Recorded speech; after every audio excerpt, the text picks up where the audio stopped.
Voltei lá, gente. Estão pedindo para gravar, né? Vamos lá.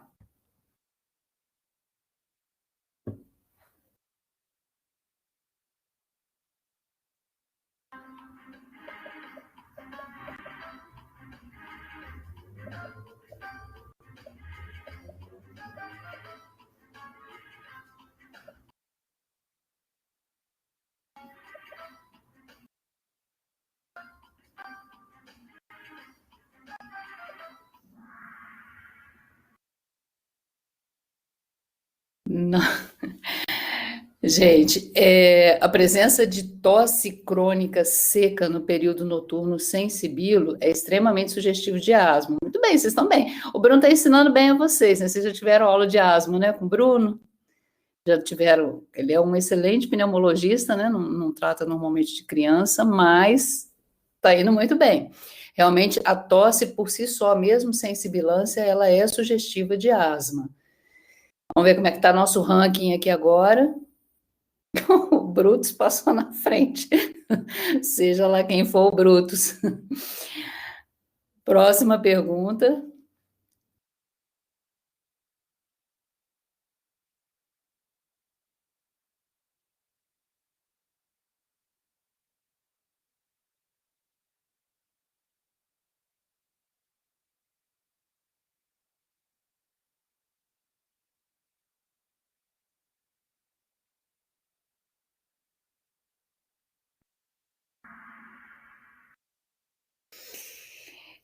Gente, essa pergunta eu acho que é a pegadinha, né? O controle rigoroso da asma não tem impacto, porque a asma não tem cura, né? Infelizmente, né? Na realidade, quando a gente controla a asma, a gente está querendo, na realidade, melhorar a qualidade de vida e do paciente, né? E, de repente, prevenir que ele tenha uma deterioração da função pulmonar. Mas ela não tem implicação nenhuma na cura, é uma doença que não tem cura, pelo menos não por enquanto. Essa é a pegadinha aqui do Kiss, gente. Vamos ver como ficou nosso ranking aqui agora. Ó, tá variando. A Cristina Bela tá bem, hein? Acertou as três perguntas. Muito bom, gente.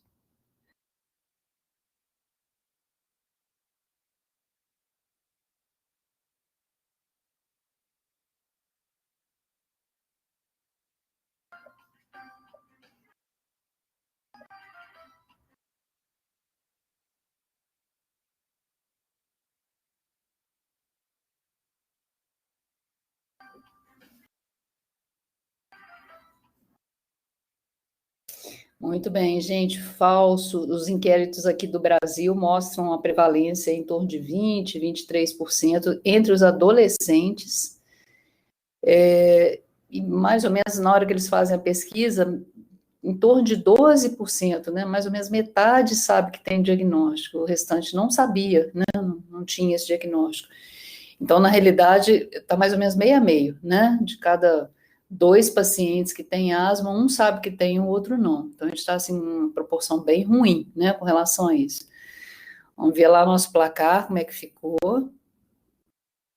Muito bem, gente. Isadora acertando tudo até agora. Muito bom.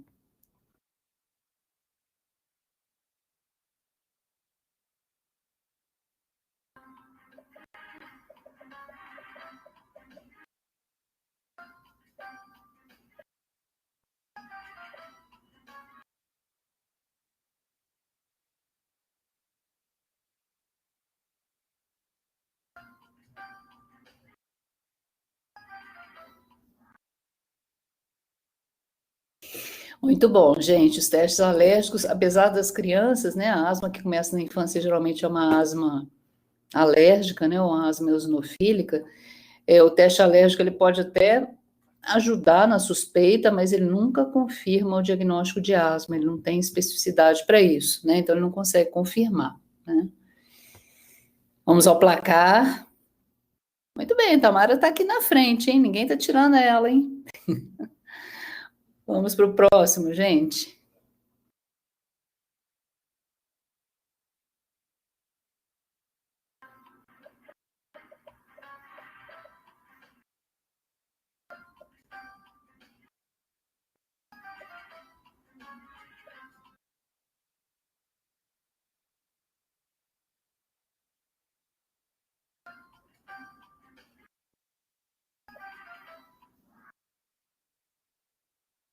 Gente, isso aqui também é outra pegadinha, né? E, aliás, é um dos motivos que fazem a adesão ao tratamento de asma ser ruim. É a crença de que os medicamentos, os beta-2, né, que eles podem desenvolver cardiopatia em longo prazo. Na realidade, eles não têm essa, vamos dizer assim, não é um evento adverso deles. Eles aumentam a frequência cardíaca no momento que está sendo usado, podem, em doses altas, até causar arritmia, mas nunca desenvolver cardiopatia em longo prazo, né? Muito pelo contrário, a asma sim poderia, né? Porque ela vai deteriorando a função pulmonar. Isso é uma crença da população. É importante a gente ver como é que a gente tem crença, porque a gente faz parte da população, né? Então, aquilo que a população acredita, a gente, de uma certa forma, acredita, e a gente precisa mudar nessa forma de pensar. Muito bom, gente. Pontuação atualizada. Tamara continua na frente, muito bom. Renatinha e Cristina Bela estão bom. Os professores da faculdade estão indo muito bem, gente. Muito bom.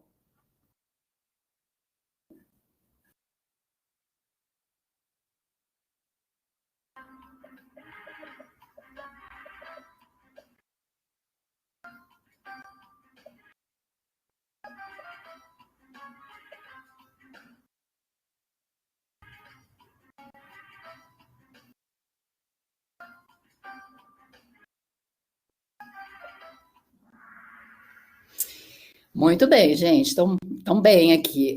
Realmente a presença. A gente tem a nossa população, eles acreditam muito. Você já deve ter ouvido falar nisso, no tal do bichinho de pelúcia, né? Que eles acham que o bichinho de pelúcia que é o problema. Mas, na realidade, qualquer artefato, né, que fique no quarto da criança que ajude a deposição de poeira pode dificultar o controle da doença naquela criança que é alérgica à poeira, né? E aqui no Brasil, o alérgeno mais frequente que tem é o da poeira doméstica. Então, realmente, a presença de livros, quadros, qualquer coisa no quarto pode dificultar muito o controle da doença. Isadora assumiu a frente. Vamos lá, gente, a última pergunta agora, hein? Vamos lá.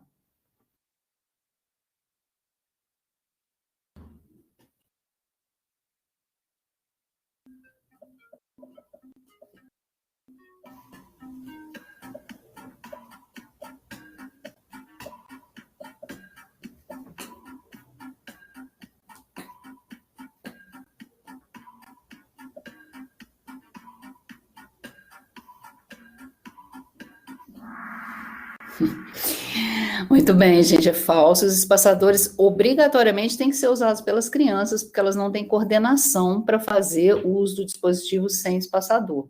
Mas ele pode ser usado por adultos, por idosos, por qualquer pessoa, para poder facilitar, né, o uso do medicamento. Muito bom, gente, vamos ver nosso ranking aqui.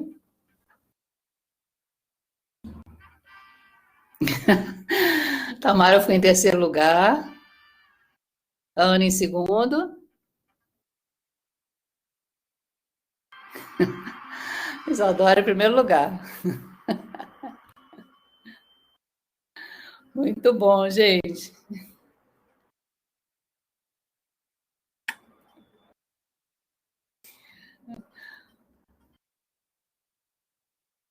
Muito bom, gente. Gostaram?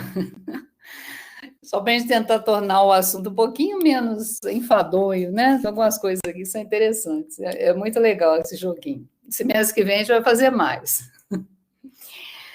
Muito bem, gente. Então vamos falar um pouquinho da asma. A gente vai tentar enfatizar um pouquinho mais a parte pediátrica, né? Não vamos entrar muito naquilo que é igual. Não tem muito sentido, porque eu sei que o Bruno já falou aí para vocês. O Bruno é pneumologista, é um dos grandes pneumologistas que eu conheço. Então, não tem muito sentido a gente ficar repetindo, mas a gente vai dar uma ênfase, então, na parte pediátrica. Então, o objetivo é esse, reforçar os conhecimentos, né, sobre a doença, com uma ênfase na faixa etária pediátrica. Conhecer o manejo ambulatorial da asma, tem aqueles controlezinhos que vocês já viram, aquelas fases, aquilo ali, a gente vai tentar passar aqui de uma forma, né, menos cansativa. Enfatizar a importância da educação do paciente, isso é importantíssimo, né? Às vezes o paciente perde um tempo enorme gastando tempo, energia, às vezes para fazer alguma coisa que não tem o menor sentido para ele. Então a gente tem que tirar, né? Aquele negócio de não pode beber coisa gelada porque dá crise de asma. Então, assim, Às vezes a pessoa perde tempo fazendo coisa que não tem o menor valor e deixa de fazer aquilo que é importante. E já deixar planejado as exacerbações. É importante o paciente saber o que tem que fazer na hora que ele começa a ter uma tosse no meio da madrugada, para não ter que sair correndo, né, de casa, e às vezes ele não consegue sair, para evitar que a crise prolongue, né? E conhecer a abordagem inicial no atendimento de urgência. Bom, então o conceito é o mesmo que o Bruno deve ter dado para vocês. Esse conceito cada vez que existe uma nova recomendação, a gente tem um GINA, né? Ele deve ter falado isso para vocês. No final, eu coloquei aqui nas referências bibliográficas, se vocês tiverem interesse. O GINA é um documento, né? É uma iniciativa global para a asma, é um documento bastante extenso. E a Sociedade Brasileira de Pneumologia e Tisiologia, eles sempre fazem meio que um resumo, né, do GINA, já fazendo com as devidas adequações aqui para o Brasil. Então, a última recomendação foi de 2020. E, normalmente, quando faz essas recomendações, ele faz, sempre acontece também de ter alguma modificação nesse conceito. Quando a gente muda muito o conceito, é porque a gente está conhecendo pouco a doença, né, uma doença realmente complexa, e isso já vem escrito no conceito, né, uma doença heterogênea, geralmente caracterizada por inflamação crônica das vias aéreas, né? Então, normalmente a gente tem essa inflamação. Definida pela história de sintomas respiratórios, e esses sintomas respiratórios, eles envolvem, então, sibilos, que é o mais característico, né? O sibilo é muito característico da asma, não é patognomônico, né? A gente tem situações que tem sibilo e que o paciente absolutamente não tem asma, e tem situações em que ele tem asma, mas não tem sibilo. Mas é uma das manifestações mais características.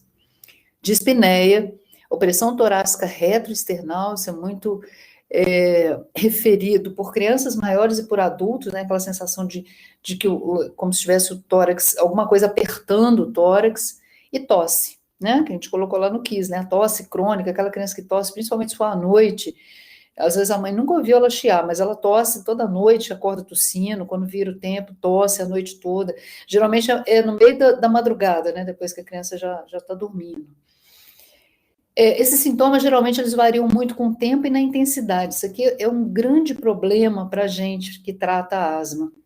Porque eles variam com o tempo, então, às vezes, a criança tem períodos que ela fica muito bem, ela pode ficar, às vezes, 1, 2 anos sem sentir absolutamente nada, e varia com a intensidade. Às vezes, um ano é muito ruim para aquela criança, o outro ano ela fica sem sintomas, depois o outro ano ela tem sintomas um pouco mais leves. Isso faz com que as pessoas acreditem que alguma coisa que elas fizeram tenha melhorado, mas, na realidade, isso aqui faz parte do curso natural da doença.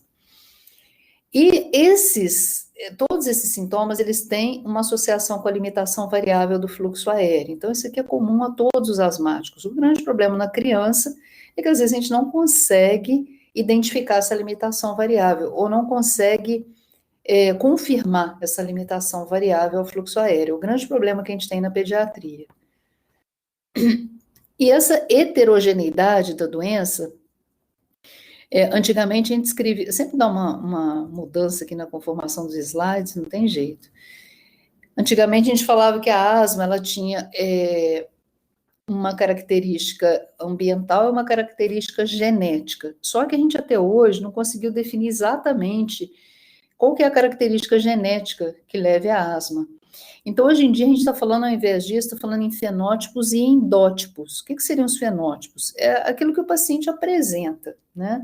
Então, a gente divide ali em asma eosinofílica ou não eosinofílica de acordo com o que eu encontro na secreção. Então, o paciente tem uma secreção que tem muito eosinófila, asma eosinofílica. Se não tem, não eosinofílica.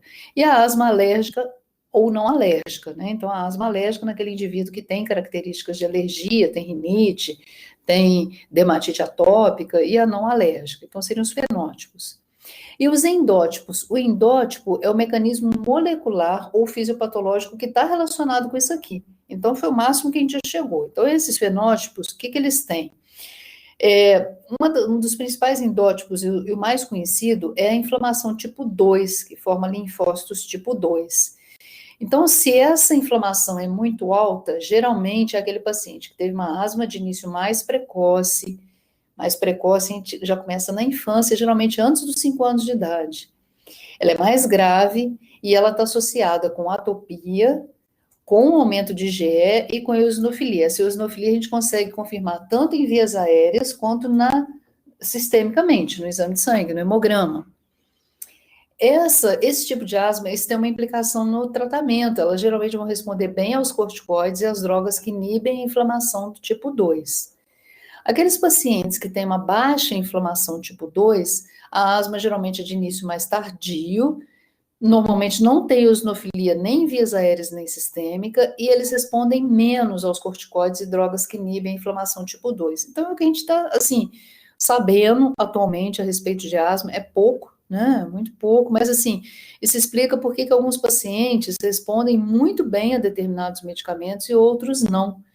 Exatamente por conta desse fenótipo. Parece que realmente a asma, apesar de a gente chamar tudo asma, né, todas aquelas manifestações que o paciente tem problema respiratório, parece ter várias entidades, né, que a gente classifica como asma. Então, realmente, ela é complexa. Com relação à epidemiologia, na faixa etária pediátrica é a doença crônica mais comum que a gente tem, né? De todas as doenças crônicas, não tem nenhuma na faixa etária pediátrica que seja tão prevalente assim. E a prevalência é aquilo que a gente colocou lá no KISS também, em torno de 20%. Aqui no Brasil, alguns inquéritos, os últimos inquéritos que a gente tem, está em torno de 23%, 24% em adolescentes, sendo que em torno de metade não tinha diagnóstico prévio, quer dizer, você descobre na hora que você vai fazendo a enquete, você vai entrevistando, né, vários adolescentes e pergunta se eles têm sintomas, né, os sintomas relacionados, que poderiam dar o diagnóstico de asma, faz lá um pico de fluxo expiratório, uma espirometria, e você vai descobrir que ele tem limitação de fluxo aéreo. E aí você pergunta, você já sabia que você tem asma? Não, não sabia. Então, metade. Ou seja, metade, mais ou menos, né, a gente pode inferir que isso aí vale para toda a população, pelo menos na faixa etária da adolescência, não sabe que tem asma. Então, aquele paciente que chega para a gente, às vezes, com tosse, você pergunta se tem asma, ele vai falar, não, não tem não, tem rinite, tem, sei lá, sinusite, ou não, tem tosse alérgica, às vezes eles falam qualquer coisa. Nesse documento do Jornal de Pneumologia, eles colocaram os dados de 2013, eu não sei se vocês já estão acostumados a olhar lá no DataSUS, né, os dados que a gente tem internação por município, por região e por doença. Então, em 2013, foram aí em torno de 130 mil internações por asma, em torno de 2 mil mortes, né, por asma. A gente hoje em dia, como está vendo essa história do Covid, aí está com esse número de 500 mil na cabeça, parece até uma mortalidade pequena. Mas se a gente imaginar que metade não sabe que tem asma, e que a outra parte, né, mesmo sabendo que tem asma, geralmente são subtratados, ou porque eles tratam por crenças inadequadas, que o medicamento vai fazer mal, ou porque ele acha que melhorou por conta própria, ou porque o médico não reconhece, né, o profissional de saúde que atendeu. Então, a gente imagina que muitas dessas mortes seriam preveníveis. Então, isso aí passa a ter uma gravidade um pouco maior, né? Então, para a gente poder pensar, assim, é uma doença que mata, né? Não é uma doença, assim, tão boazinha, assim, como algumas pessoas podem imaginar. Bom, e aí, como é que a gente faz o diagnóstico, né? Já que as pessoas não são bem diagnosticadas, vamos dizer assim, né? Metade não sabe do diagnóstico, como é que a gente começa a pensar na possibilidade do diagnóstico? Então, nas crianças de 6 a 11 anos, o diagnóstico é baseado em critérios clínicos, então a criança tem que ter uma clínica que seja sugestiva. Ela vai me dizer algumas coisas, né? Ela vai constar por algumas coisas, eu vou perguntar. E uma vez que esses critérios clínicos me fazem suspeitar de asma, eu vou pedir o teste de função pulmonar. Aqui começa o grande problema, gente, a partir de 6 anos, está lá no GINA isso. A gente consegue fazer teste de função pulmonar com 6 anos? Para conseguir, a gente precisa ter um técnico que faça esse teste de função pulmonar extremamente treinado, com bastante paciência, e tem que ter um estímulo, pelo menos visual, para essa criança poder fazer. Porque criança, a experiência nossa lá em Juiz de Fora, o que a gente faz? Eles marcavam, às vezes, para uma criança de 7 anos. Aí a criança chegava lá e falava para a criança, sopra isso aqui. Não, não quero. Aí, quer dizer, eles tinham marcado aquele exame para aquela criança, e aí a mãe começa a brigar com a criança, eu não vou fazer, começa a chorar, e aí não faz, pronto, perdeu aquele horário de exame. Então, a gente ultimamente lá não marcava mais para criança. Então, assim, precisa realmente ter uma boa vontade danada aqui, precisa ter um local específico para poder fazer esse teste, que às vezes fica complicado. Então, acaba que o diagnóstico, muitas das vezes, sendo só baseado em critérios clínicos, por causa dessa dificuldade de fazer os testes de função pulmonar. O diagnóstico de alergia, a gente colocou lá no quiz também. As crianças que têm alergia a um determinado alérgeno, por volta de 3 anos de idade, elas já são capazes de responder bem ao teste alérgico. Se a gente fizer, já pode dar. Mas o máximo que a gente vai descobrir é que ela é sensibilizada àquele determinado alérgeno. E aqui no Brasil, o alérgeno do ácaro, da poeira doméstica, é o principal. Né? A gente costuma pensar muito aqui em gato, né? Não pode ter gato, quem é asmático, mas a maioria da nossa população tem alergia ao ácaro da poeira doméstica também. Não é terra, não.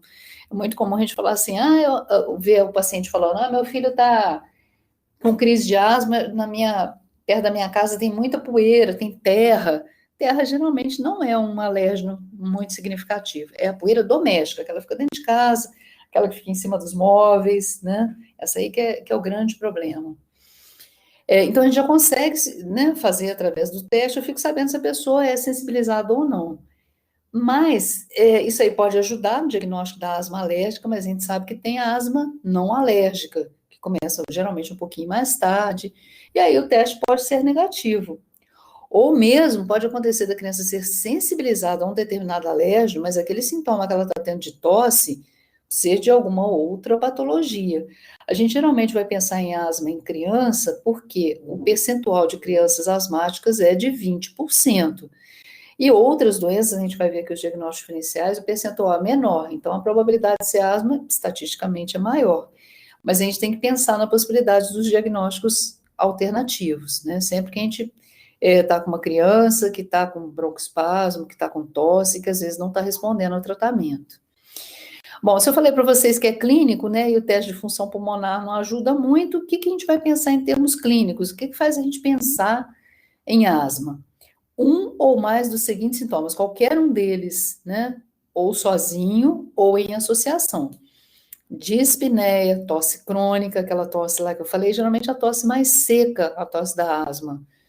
Mas o fato dela lembrar que a criança às vezes não tem aquela, é muito comum a gente ficar perguntando à mãe, a criança está expectorando, a criança normalmente não expectora, ela não cospe, a mãe não fica sabendo, né? Sibilância, aperto no peito, ou então desconforto respiratório, às vezes a criança não sabe explicar exatamente o que ela está sentindo. Principalmente se esses sintomas acontecem à noite ou pela manhã. Por que a asma manifesta mais à noite ou pela manhã, gente?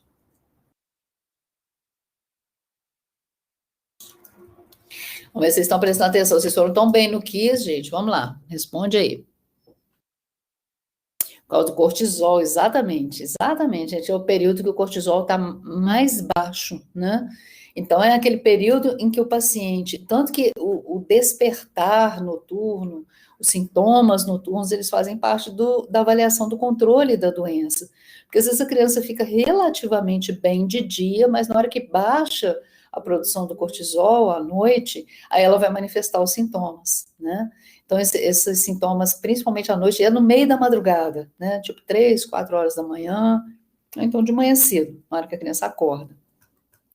Esses sintomas variam com o tempo e intensidade, então eles variam mesmo com o tempo. A criança tem épocas que ela está pior, tem épocas que ela melhora, varia em intensidade. E os sintomas costumam ser desencadeados por infecções respiratórias, a gente comentou isso lá na nasofaringite, que ela pode desencadear infecção, pode desencadear crise de asma. Exercício físico, tem alguns pacientes que o exercício físico é um grande desencadeador. Não acontece em todos os asmáticos, mas em geral o asmático começa a tossir, né? Então, às vezes a criança começa a correr e começa a tossir. A exposição aos alérgenos, né? Aquele alérgeno que ela é sensibilizada, mudança de temperatura, mudança tanto para o frio quanto para o calor, né? Se esquentar rápido demais, o paciente entra em crise, ou se esfriar rápido demais. O riso, né? A criança ri muito, e aí ela começa a ter tosse, ter crise de tosse, ou então irritantes, como fumaça, fumaça que pode ser fumaça de queimada, né? Ou então cheiro forte, cheiro de desodorante, perfume, né? Então, se esses sintomas têm essas características, a gente já pode dizer que esse paciente é altamente suspeito. Dá para fazer prova de função pulmonar? Eu tenho um local onde pode fazer? Faz. A prova de função pulmonar ela é importante. Quando a gente consegue documentar que o paciente tem limitação de fluxo aéreo, o diagnóstico de asma ele pode ser firmado. Quando não, a gente tem que pensar na possibilidade de outros diagnósticos. Então, às vezes, a gente precisa investigar, senão, às vezes, a gente fica tratando uma coisa e o paciente tem outra coisa que a gente não está diagnosticando, não está tratando, né? As provas funcionais, eu imagino que o Bruno tenha falado disso para vocês, a gente tem a espirometria, né, que é a mais usada, né? Ele, como método isolado, ele é o de melhor valor, principalmente se a gente comparar os valores antes e depois do uso do broncodilatador, porque ele responde muito ao broncodilatador. Então, existe uma tabela por idade de quanto que deveria ser o volume expiratório final no primeiro minuto, de tanto em tantos minutos, né? Eu não vou entrar aqui em detalhes, porque não é o escopo aqui da nossa aula. Mas existem tabelas de acordo com a idade, de acordo com o sexo. Então, menina com tanto de idade, menino com tanto de idade. E aí a gente vai avaliar quanto que a criança está, né, na espirometria. Se ela não foi conclusiva, a gente pode usar o broncodilatador e ver a melhora, ou pode usar um broncoconstritor e ver se a criança vai piorar, né?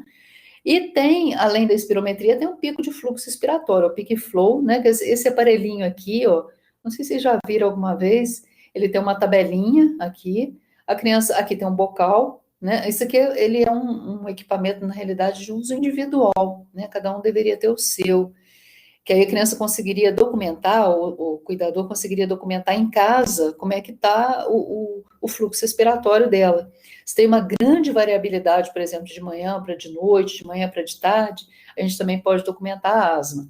Então, a criança sopra com força e aqui ele tem um ponteirinho, né, que ele vai chegar num determinado valor, tem a tabela também, a gente vai olhar lá na tabela se ela chegou no valor esperado para a faixa etária dela, né? Então, é o peak flow, tá? Pico de fluxo respiratório. Bom, o diagnóstico de alergia, então, a gente já comentou, né? A gente tem tanto as provas in vivo, que são aquelas cutâneas, né? Aqueles testes alérgicos, que a pessoa vai lá, pergunta, o que você acha que você é alérgico? Eu acho que é poeira. Enfim, aí coloca lá os alérgenos, vai puncionar, vai fazer uma lesãozinha na pele, e depois a gente vai medir quanto que deu de endurado. E aí ele vai dar de acordo com... Aí cada teste tem um ponto de corte, né? Se der um endurado maior do que 3 ou maior do que 5 milímetros depois de tanto tempo, 5 minutos, 10 minutos, aí ele vai dar positivo para aquele alérgeno que eu testei, né? Geralmente faz vários alérgenos de uma vez, né? E tem as provas in vitro. As provas in vitro, a gente vai fazer a concentração sérica de IgE específica. Então, ela complementa muitos testes alérgicos. Então, por exemplo, vamos imaginar que eu tenha visto lá que o paciente, no caso da asma, a gente pode fazer imunoterapia, pode fazer nas asmas muito graves, desde que o paciente seja alérgico a um único alérgeno. Então, por exemplo, ele é alérgico só ao ácaro da poeira doméstica, mais nada, o resto é tudo negativo. Aí, o que eu vou fazer? Eu vou olhar a concentração sérica de IgE específica contra o ácaro da poeira doméstica. Aqui eu consigo saber quantitativamente quanto que ele tem de IgE. Então, eu consigo mais ou menos ter uma ideia da gravidade da alergia desse paciente. E aí eu vou indicar, então, a imunoterapia que seja adequada para ele. Os alérgenos inaláveis mais comuns no nosso meio são ácaro, né, que eu já tinha comentado, fungo, o pólen um pouco menos, aqui no Brasil o pólen é um pouco menos porque as nossas estações, né, do ano, elas são um pouco menos definidas, né? Os antígenos de cães, gatos e baratas, mas disparado aqui o nosso é o ácaro, né? É o alérgeno mais comum. Então, às vezes a gente tem que tomar cuidado, às vezes a gente manda tirar o cachorrinho de dentro de casa e a criança nem é alérgica ao cachorro, né? Então, na hora a gente tem que ser um pouco mais racional, às vezes, na hora de tirar os alérgenos aqui. E aí, aquilo que a gente comentou, a detecção da sensibilização a algum alérgeno pode contribuir para o diagnóstico de uma asma alérgica, mas aquela asma que não é alérgica vai dar negativo aqui, então ela não contribui para aquele diagnóstico. Na criança, a asma alérgica é mais comum, principalmente na criança que ela começou precocemente, né, o diagnóstico. E aí a gente vem alguns probleminhas, né? Criança com 5 anos ou menos. Quais que são os desafios do diagnóstico aqui? Primeiro, um grande número de crianças menores do que 5 anos, sejam elas asmáticas ou não, elas apresentam chiado quando tem alguma infecção viral. Vocês já viram lá com eurico, a bronquiolite, né, que dá muito, muito chiado. E outros vírus, é o vírus essencial respiratório, que é o responsável pela bronquiolite, e o rinovírus. A gente tem várias subtipos, né, do rinovírus. Então, eles podem dar, independente se a criança é asmática ou não.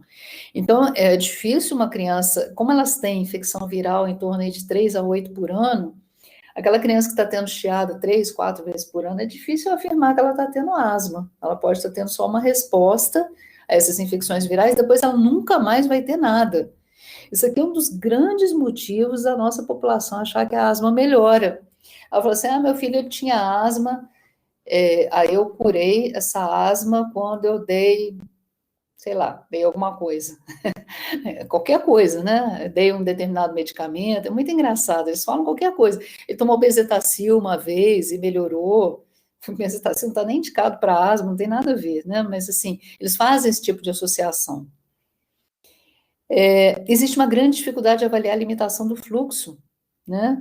E mesmo a responsividade aos broncodilatadores, principalmente em criança abaixo de 2 anos. Então, eu não consigo fazer prova de função pulmonar nessa faixa etária. Então, eu não consigo, quer dizer, eu já tenho uma certa dificuldade com a parte clínica e tenho uma limitação importante com a parte funcional. Então, a possibilidade do diagnóstico e a consequente necessidade de tratamento, porque o problema é esse, na hora que a gente faz diagnóstico, isso implica em tratamento. Isso deve ser conversado com os pais. Até para evitar isso, aquela coisa da gente afirmar uma coisa que a gente não pode confirmar. Virar para a mãe e falar assim: seu filho tem asma. Aí depois, com 8 anos, ele não tem mais nada. Aí a mãe chega para você: você falou que tinha asma, não tem nada. Né? Então, é uma coisa importante a gente conversar com eles, essa dificuldade que a gente tem, essa limitação. Quais são as situações que aumentam a possibilidade da criança ter asma? Então, os sintomas são episódios recorrentes de chiado, os sintomas são mais ou menos os mesmos, né? Tosse, chiado, respiração curta. A respiração curta, às vezes, ela pode ser identificada pelos cuidadores como uma limitação de atividade. A criança não consegue correr, não consegue brincar. Às vezes a criança fica irritada, porque ela fica cansada e não consegue, né, brincar. E os sintomas ou despertares noturnos, né, acorda à noite cansada, com tosse. Fatores de risco, né, para o desenvolvimento, então. História familiar de atopia ou asma. Eu estou atendendo uma criança de 2 anos, que já chiou 3 vezes, e tem um irmão de 8 anos asmático. A chance dessa criança ser asmática aumenta demais da conta, então talvez valha a pena a gente começar já com o tratamento para essa criança. Ou então ela tem uma história dela mesma, aquela criança tem dermatite atópica, ou então ela tem alergia a algum alimento, então também aumenta a chance. Resposta terapêutica ao tratamento de controle.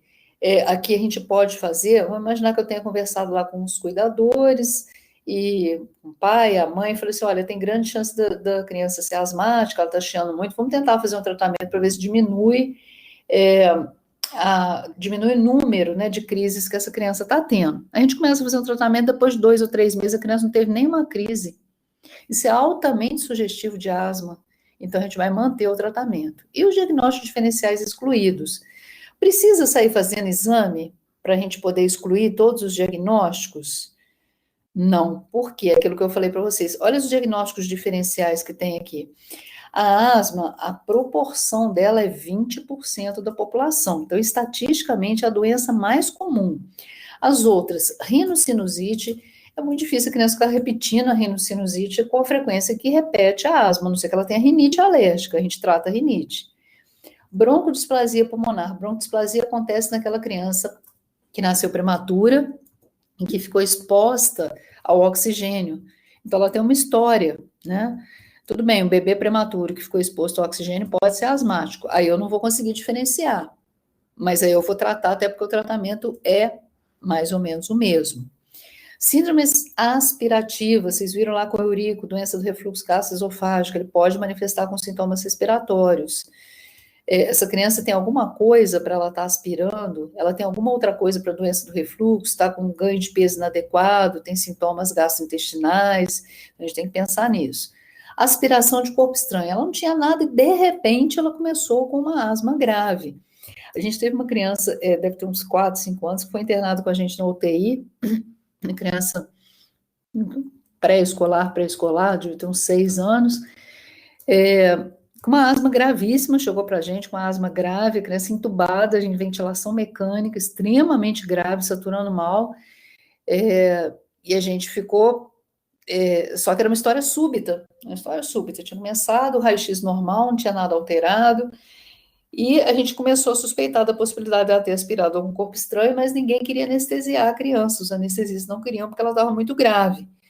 Mas, por fim, acabou que a criança estava ficando tão grave que ela ia acabar indo a óbito de todo jeito, porque não estava melhorando, e a gente conseguiu convencer, né, o anestesista e o endoscopista, porque na hora que faz a broncoscopia, na hora que você coloca o aparelho de broncoscópio, você faz uma hipóxia, porque o paciente fica sem respirar. E aí, na hora que a gente conseguiu alguém para fazer a broncoscopia, que a família concordou e tudo, porque a gente já estava sem esperança de tirar a criança, eles conseguiram tirar, a criança tinha engasgado com amendoim, era um amendoim. A criança já voltou do centro cirúrgico sem nada, saiu da ventilação mecânica. Então, assim, são situações, assim, extremamente difíceis, né, que a gente precisa pensar nisso, né, aspiração de corpo estranho, se aconteceu de forma súbita, a criança não tinha nada, tem que pensar nessa possibilidade. Traqueomalácia é a malformação mais comum que a gente tem de vias aéreas superiores, a criança nasce, a gente não sabe exatamente o motivo, mas nasce com uma certa fragilidade das cartilagens de vias aéreas superiores. Então, a criança, quando faz uma pressão negativa intratorácica, ela faz um colabamento dessas cartilagens. E aí ela faz um ruído estranho, né? E aí pode também confundir com a asma. Tuberculose, tem que lembrar que o Brasil está entre os 20 países com o maior número de casos de tuberculose no mundo, e que o BCG protege contra a tuberculose miliar e meningite tuberculose, mas não protege contra a tuberculose pulmonar pura e simples, né?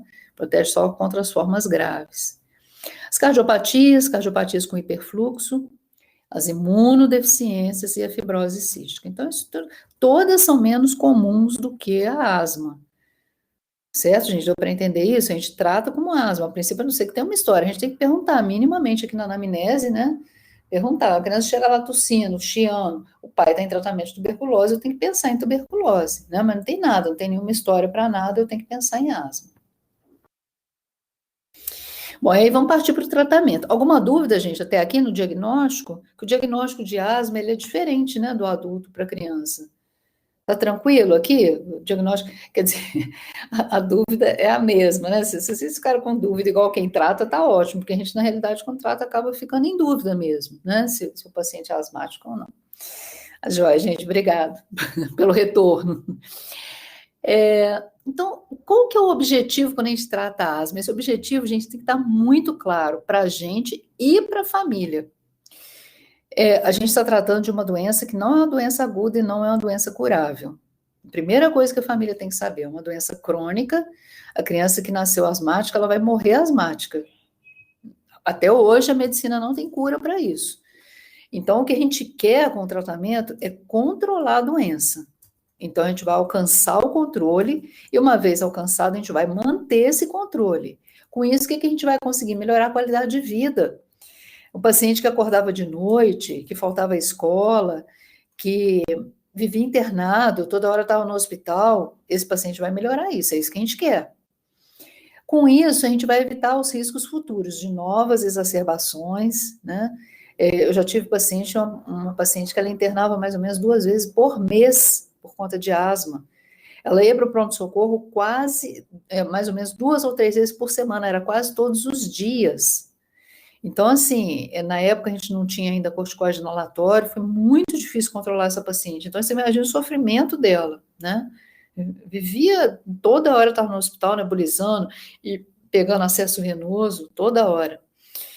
Instabilidade da doença, a perda acelerada da função pulmonar, isso aqui é um problema sério, né? Porque à medida que a doença vai ficando crônica, ele pode ter perda acelerada que depois não é reversível.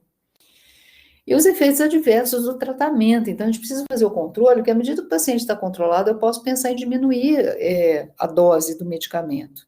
Então, é isso que eu quero. À medida que eu vou controlando esse paciente, eu vou aumentando ou diminuindo os medicamentos de acordo com a fase, porque eu sei que a doença, ela vai caminhando em fases. Tem época que ela está pior, tem épocas que ela está melhor.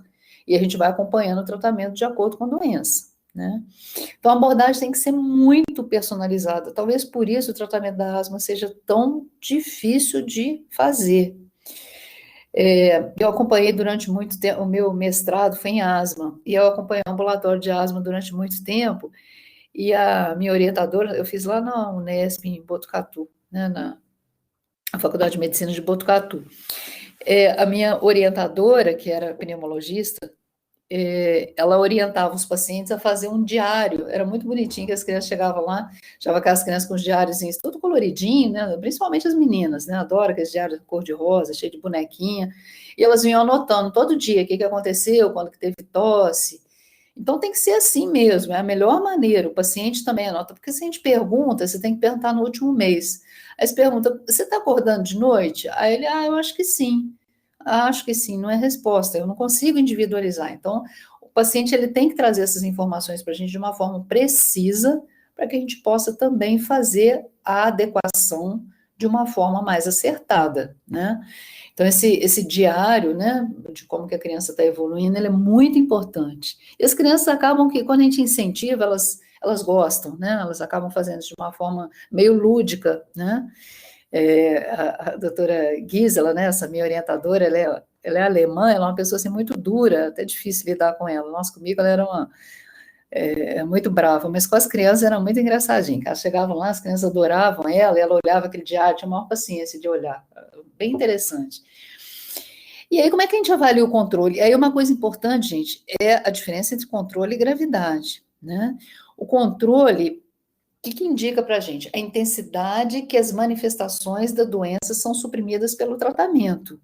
Então, eu comecei a dar o medicamento, quanto que diminuiu de sintomas é o tanto que eu estou conseguindo de controle.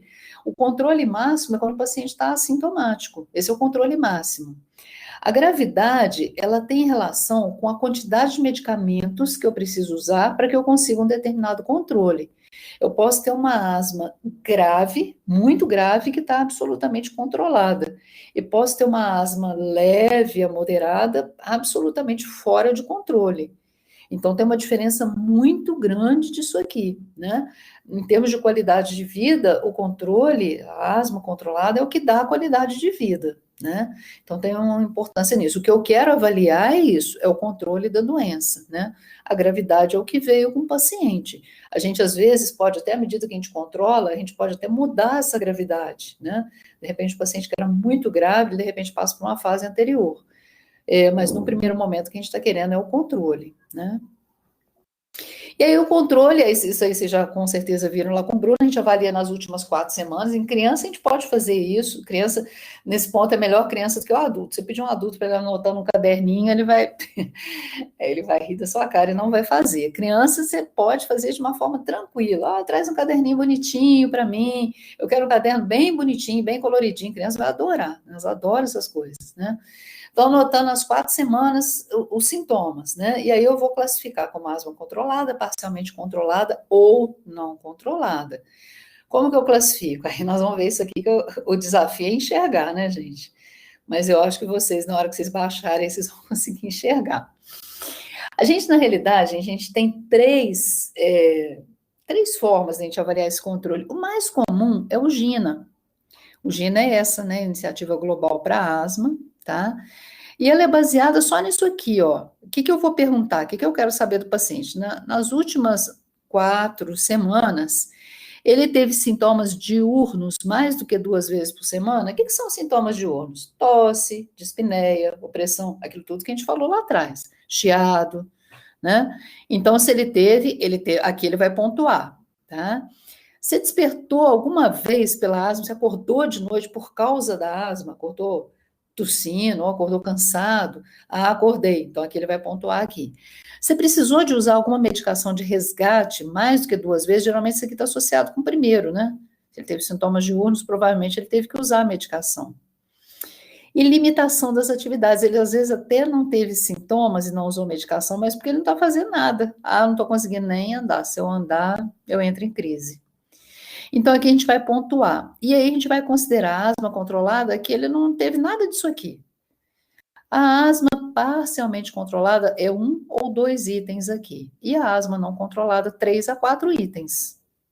Ok, gente? Ele é muito fácil de ser usado. Normalmente a gente usa ele em pediatria, né? A gente não precisa usar, os outros são um pouco mais complexos, né? Então a gente tem esse aqui que é o questionário. O questionário eu acho um pouco mais complexo para criança, porque no questionário você vai dar uma pontuação, são 7 itens, você vai pontuar de 0 a 7. A vantagem dele é que ele é mais preciso. Então, você pontua de 0 a 7 o seguinte: número de despertares noturnos durante a noite, é meio pleonasmo isso aqui, né? Noturnos à noite. Como é de 0 a 7, isso aqui é durante a semana, então o paciente pode até colocar, ele acordou 3 noites, ele pontua lá 3. Intensidade dos sintomas, só que aí ele precisa, por exemplo, intensidade dos sintomas, ele precisa escalar esse sintoma de 0 a 7, 7 com máximo de intensidade 0. Então, isso para a criança fica difícil.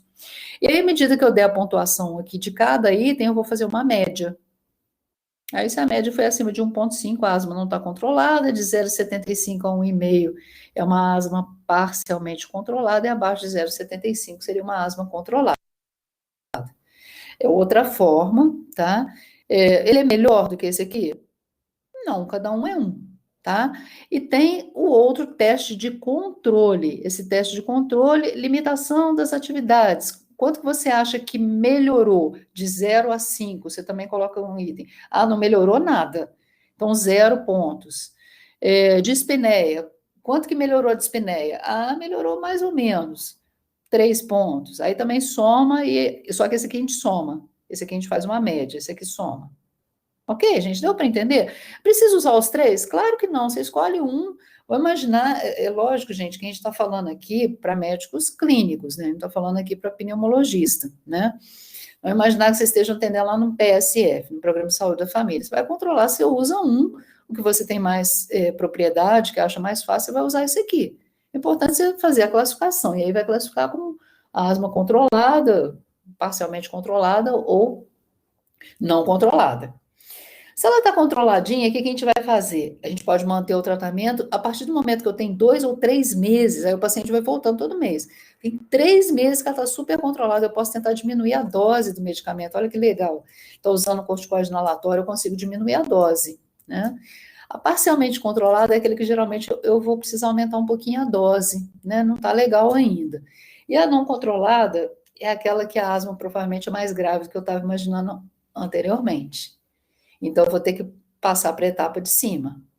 E a exacerbação a gente trata como exacerbação, ok? Agora, antes da gente pensar na possibilidade de modificar o tratamento, o que eu tenho que olhar? Os fatores que interferem com o controle. O diagnóstico incorreto. Eu tenho certeza do diagnóstico? Isso aqui é uma coisa importante. Aí entra naquela história lá, eu fiz uma anamnese bem feita, que às vezes o paciente chega lá, ele está chiando. Ah, então é asma, entra com tratamento, ele não melhora, e você vai olhar, é refluxo, né? Outra coisa. Falta de adesão, talvez seja o maior problema aqui. Tanto em adulto quanto em criança, por N motivos, é aquilo que eu falei para vocês, as pessoas acham que o medicamento faz mal, então a criança começa a melhorar, a mãe para. Ela para, não vou dar mais isso não, que ela já melhorou. A última asma grave que a gente teve na UTI, que foi uma criança grande, foi uma menina de 12 ou 13 anos, a menina teve uma parada cardíaca na rua, o SAMU atendeu a menina por asma. Ela era uma criança asmática, a asma dela nem era tão, inicialmente, né, não era grave, depois disso aí acabou ficando grave, e a mãe abandonou o tratamento, que a menina melhorou, ela achou que estava bem, né, ela ficou uns 2 a 3 meses sem tratamento, a menina entrou em crise, não deu muita importância, ela teve uma parada cardiorrespiratória no meio da rua, o SAMU pegou a criança parada. Então, essa falta de adesão ao tratamento talvez realmente seja o maior problema que a gente tem, né? Não existe, o asmático nunca deveria parar de tratar. Uso de alguns medicamentos que diminuem a resposta aos medicamentos. E aqui em criança, o grande problema é o anti-inflamatório não hormonal. É um problema seríssimo, né? Porque o anti-inflamatório, às vezes, as mães compram por conta própria. Ela vai lá na farmácia, ele está com dor de garganta. Aí o farmacêutico vende o anti-inflamatório, né? E beta-bloqueador. Beta-bloqueador também, né? Tomar cuidado com os adultos. Vou tomar beta-bloqueador para não ficar nervoso, para parar de tremer. E às vezes a pessoa é asmática, aí, né, pode desencadear asma. Exposição domiciliar a poeira e fumaça, né? A mão é fumante, a gente já comentou disso lá na aula de infecções respiratórias, tabagismo, né?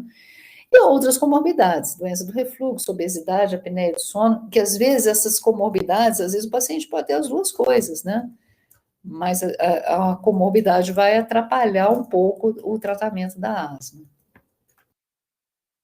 E aí o tratamento envolve educação do paciente, profilaxia ambiental e tratamento farmacológico com os medicamentos, né? Aqui estão os medicamentos, vou ficar lendo aqui não, gente, depois vocês leem lá. Educação do paciente. O paciente ele tem que ter um plano terapêutico escrito para ele saber o que ele tem que fazer na exacerbação. É importante ele saber, a mãe não tem que ficar em dúvida, gente. A gente não tem que falar, olha, quando ele tiver crise, você faz uma bombinha. Não, tem que estar por escrito. Quando começar a apresentar tosse, falta de ar, de uma forma que a mãe entenda, né? Deve ser feito um puff com salbutamol, repetir a cada 20 minutos, depois que já tiver 2 puffs, né, que seria a exacerbação, a gente vai ver ali. Depois de 1 hora, se não houver melhora, pode tentar o brometo de patrópico, se não tem que ir para a urgência. Isso tem que estar escrito, a mãe tem que saber exatamente o que ela pode, o que ela deve fazer, né? Tem que estar por escrito para ela não ter dúvida, não fazer errado.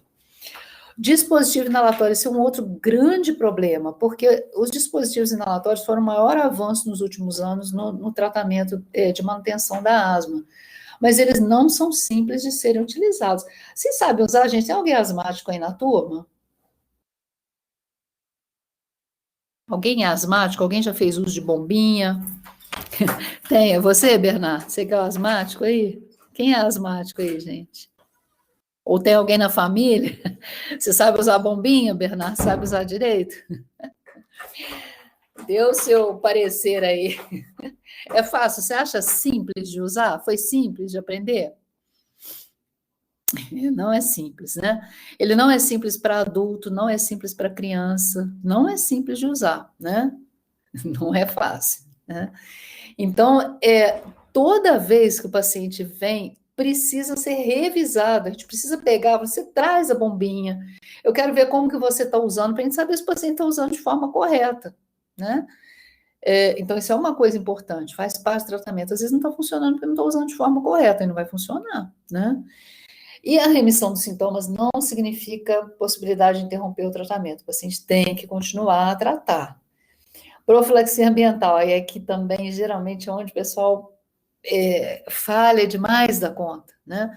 Então, reduzir a exposição aos alérgenos domiciliares, principalmente na asma alérgica, né? Então, os ácaros, onde que ficam os ácaros? O ácaro, ele fica, né? Ele se alimenta de restos celulares, então onde que ele fica? Onde tem mais restos celulares, onde tem mais células de descamação, que é perto da nossa cama, onde a gente dorme. Então, o ideal é a gente usar a capa no colchão, no travesseiro, retirar carpete.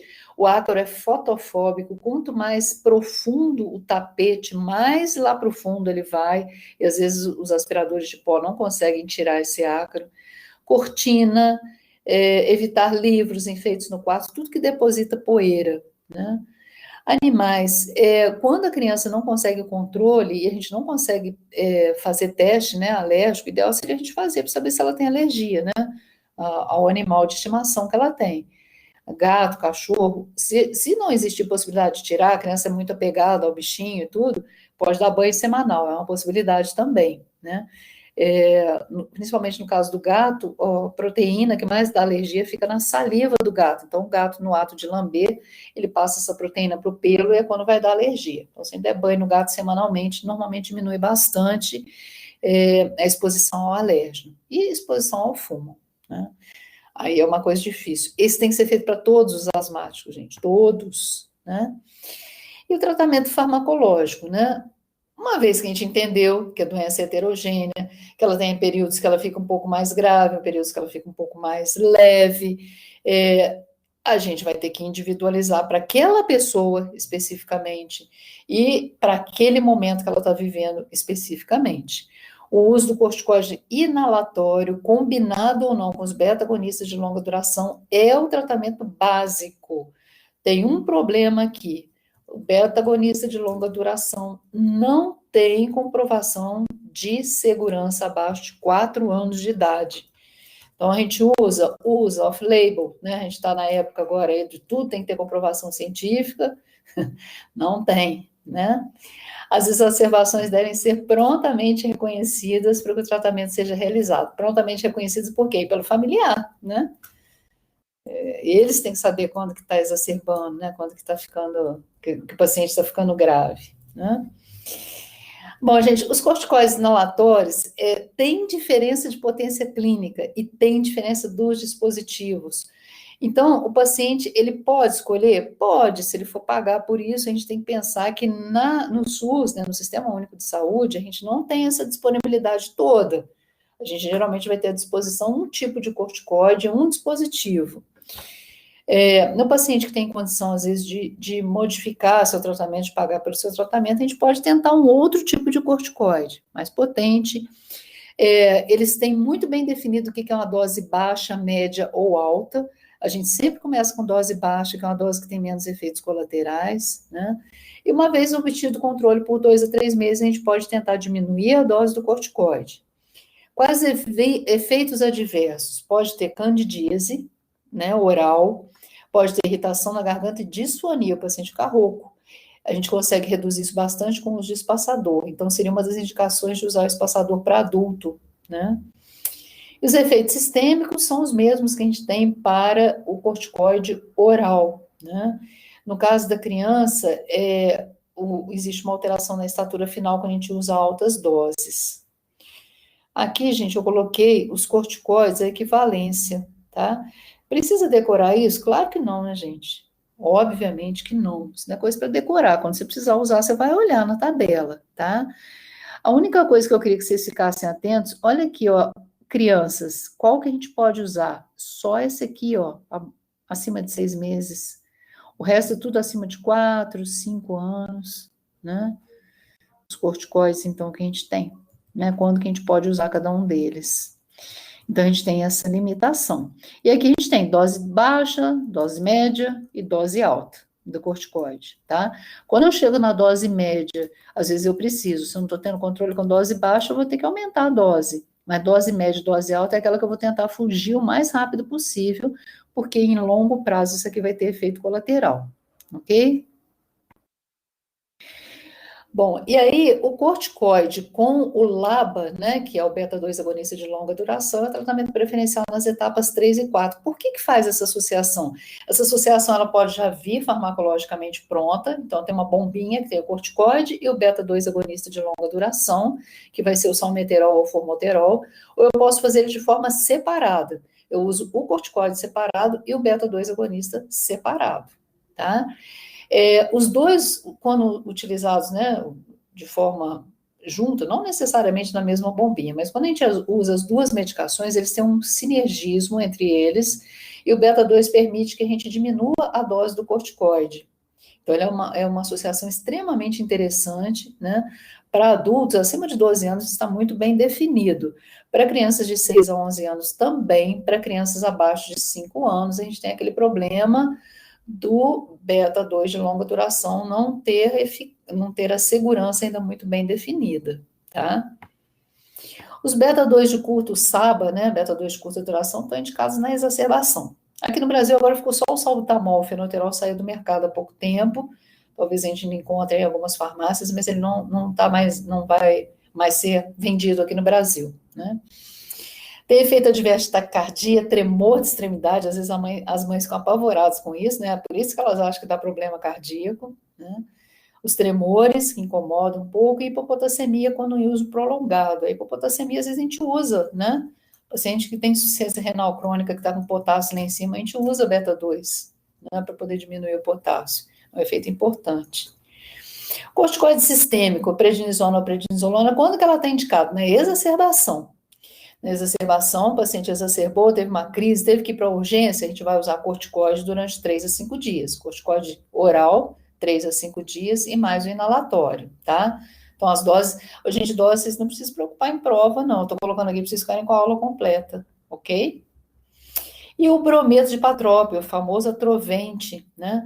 Ele também indicado na exacerbação, junto com beta-2 agonista de curta, e ele existe na forma de nebulização ou com jato. É uma fórmula menos comum aqui no Brasil, mas existe, né? Dependendo do local que a gente está atendendo, a gente consegue ele por puff, né?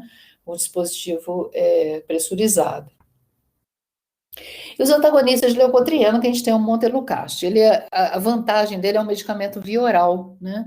No meio de um monte de tratamento por via inalatória, é o medicamento mais fácil de ser administrado.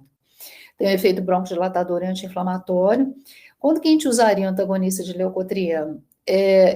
Em associação ou com corticoide no lugar do LABA, então a gente pode usar em criança menor, ele pode ser usado em criança pequena, desde 2 anos, ou junto com o corticoide e o LABA, junto os 3 ali, tá? E ele pode substituir o corticoide. Tem algumas pessoas que têm uma asma induzida por exercício que é muito bem definida. A pessoa vai correr, ela entra em crise, né? Então, a pessoa tem indicação de fazer um beta de curta duração antes do exercício. Aí pode usar o montelukast também. Ok, gente? Então, aqui estão os corticoides. As outras opções terapêuticas, elas são normalmente o especialista que vai usar isso aqui. É só para a gente saber que existe, né? Normalmente, o médico clínico geral, eu como pediatra jamais vou prescrever isso aqui para nenhum paciente, né? Mas a gente tem que saber que tem essa opção para aquele paciente grave, que é o momento da gente encaminhar para o especialista, se a gente não está conseguindo controle, para que ele possa fazer de acordo com a experiência dele, né? Porque são medicamentos que a gente não tem realmente um teste comprovado de quando que vai usar cada um, mas a partir dali ele que vai usar. Então, a gente tem os anti-IgE, né, na asma, né, IgE, né, a asma alérgica, tem um tiotrópico anticolinérgico e o anti-interleucina 5. E o corticoide oral, na manutenção, ele, até a última publicação do GINA, ele tinha ainda, estava indicado, hoje em dia ele está indicado quando você não pode usar outra coisa, né? Às vezes, porque isso aqui normalmente a gente não consegue pelo Sistema Único de Saúde. E às vezes o paciente vai ficar, a única opção que ele vai ter é o corticoide, mas por conta dos efeitos terapêuticos ele não é o mais indicado. E aí, gente, a gente vai ter o esqueminha terapêutico aqui, né?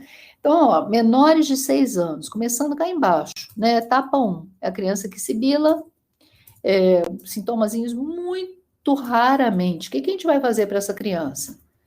Beta-2 de curta, cada vez que ela tiver sintomas. É isso aí. Vou avaliar durante um mês, vou classificar como asma controlada, parcialmente controlada ou não. Aí eu cheguei à conclusão que a asma está não muito bem controlada. Então, o que eu vou fazer? Corticoide inalatório em dose baixa, mais o corticoide, o beta-2 de curta, por demanda. Ok? Tem como opção usar o antagonista de leucotrieno. Imaginar que a mãe, na hora que eu falo de usar corticoide, eu tenho medo de usar corticoide, ele é muito pequenininho, né? Uma criança lá de 2 aninhos, pode usar o montelukast, que seria outra opção, tá? A mãe vai ter que arcar com esse tratamento, não tem no SUS e é caro, ok? É uma limitação aqui.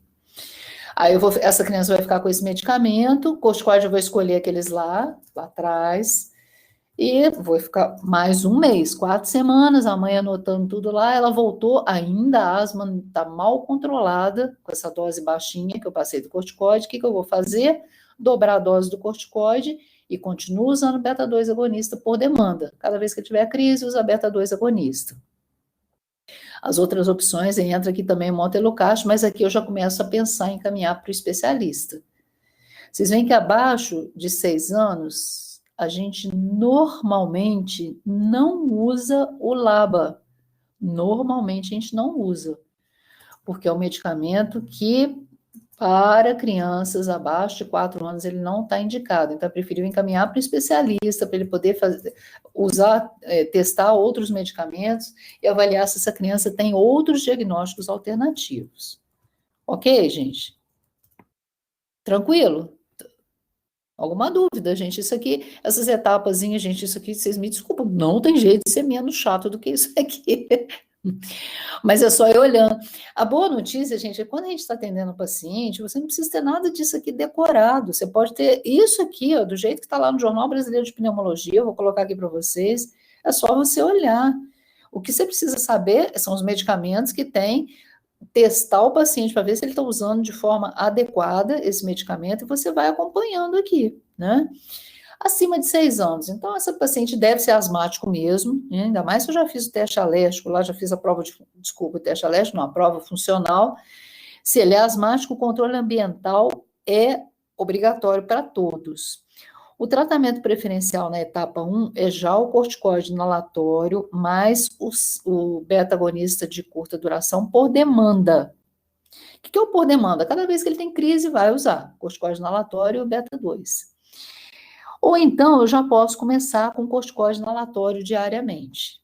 Também é uma possibilidade. Vou ver, depende de como que o paciente está se comportando, depende de quantas crises que ele está tendo, porque na realidade, a gente, quando começa o tratamento, você está escolhendo mais ou menos aqui a gravidade do paciente.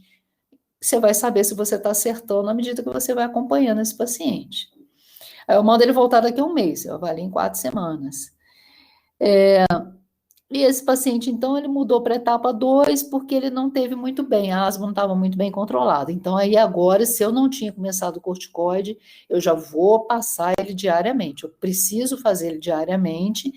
Posso usar o montelukast, sempre com aquela ideia de tentar diminuir a dose do corticoide. Manda ele voltar daqui a um mês. Voltou daqui a um mês, ainda não está boa, corticoide inalatório em dose baixa, aí é que eu já posso usar o beta-agonista de longa duração.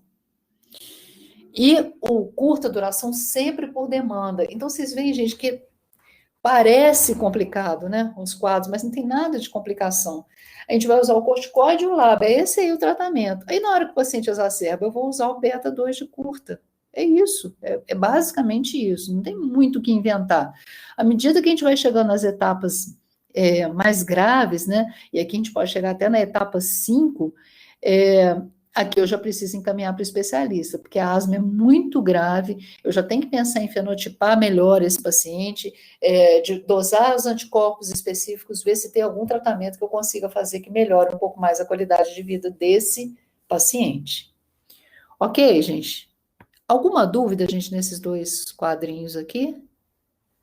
Deu para entender? Deu. Beleza, obrigada. Para a gente finalizar, gente, tratamento da crise. A crise, o paciente chegou em crise. Agora eu não estou mais no posto de saúde, eu não estou mais no PS, não, no PSF, eu estou no pronto atendimento, tá? Chegou o paciente lá com crise de asma. Ele falou: eu sou asmático, eu estou cansado, o que, que eu preciso avaliar? Oi, gente, espera lá, que eu acho que os slides ou ficaram em ordem, eu pulei, desculpa. Eu vou avaliar inicialmente a frequência respiratória, a frequência cardíaca, se ele está usando musculatura acessória ou não, se ele está dispneico, o grau de alerta. O paciente, geralmente, quando ele está numa crise de asma leve a moderada, ele geralmente fica um pouco agitado. À medida que ele vai ficando grave, o paciente vai ficando sonolento, é um sinal de gravidade. A cor e a saturação de oxigênio. Como é que é o tratamento? Salbutamol, 200 microgramas, são 2 jatos, a cada 20 minutos na primeira hora. Então, vamos fazer 2 jatos, espero 20 minutos, faço mais 2 jatos, sempre reavaliando, né, gente? Porque, às vezes, depois dos primeiros 2 jatos, ele ficou ótimo, vai embora para casa. Não melhorou muito bem ainda, não. Então, mais 2 jatos, espero mais 20 minutos, não melhorou ainda muito bem, mais 2 jatos. Ao final de 1 hora, eu terei feito para esse paciente 6 jatos, né? Vou reavaliar. Ele melhorou parcialmente, não melhorou muito bem, não está ainda bom para ir para casa. O que eu vou fazer? Corticoide oral, 1 a 2 miligramas, e vou manter a nebulização ou puff, vou manter o beta-2 inalatório. E aí, nesse momento, eu já posso associar o brometo de patrópio. Vai ser 160 microgramas ou 2 puffs, ou então 250 microgramas em nebulização. Também a cada 20 minutos, mais 1 hora. 20 minutos, faço o beta 2 e o brometipatrop. Espero mais 20 minutos e faço. Depois de 1 hora, se o paciente está com boa resposta, ele vai para casa com corticoide oral e mais o tratamento de manutenção. Se ele já fazia uso do tratamento de manutenção, já usava lá o corticoide inalatório com alguma coisa, com o LABA, por exemplo, ele vai para casa com corticoide inalatório, o LABA e mais o corticoide oral 3 a 5 dias. Se ele não respondeu ainda, existe a possibilidade ainda de a gente usar o sulfato de magnésio venoso. Ele tem que ser feito em 30 minutos. A gente não sabe muito bem qual é o efeito que ele tem, mas ele faz um efeito de broncodilatação. E esse paciente é um paciente que, ele não tendo melhora com sulfato de magnésio, é um paciente que a gente precisa encaminhar para um nível mais elevado de cuidado. É um paciente que tem grande chance de precisar de terapia intensiva. Porque a gente não tem medicamento melhor do que isso, não. O medicamento é o beta 2 e o corticoide mesmo.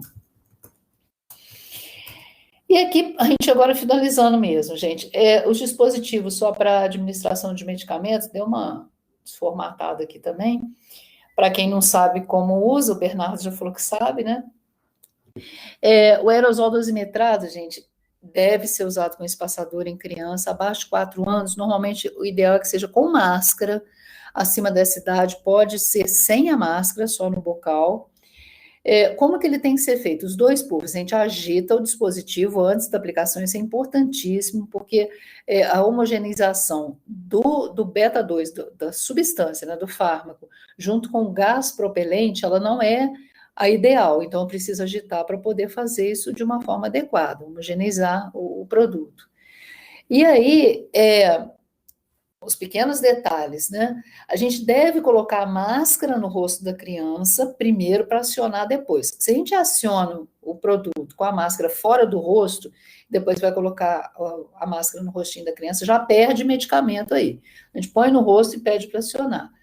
Pode acionar os 2 de uma vez? Não deve, tem perda do medicamento. Então, aciona uma vez.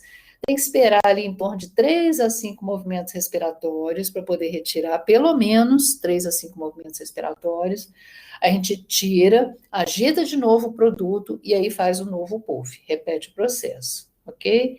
Eu coloquei aqui a foto, gente. Então, esse aqui é o com máscara, né? Então, a gente agita, coloca ali, põe a máscara, espera ele respirar 3 a 5 vezes. E esse aqui é com bocal, tá? Pode ser usado para adulto, para criança maior.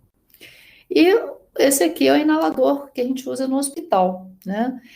Às vezes a gente tem o dispositivo, qual que é o melhor? O melhor, às vezes, é o que a gente tem, né, gente? Se a gente puder escolher, os puffs geralmente são melhores.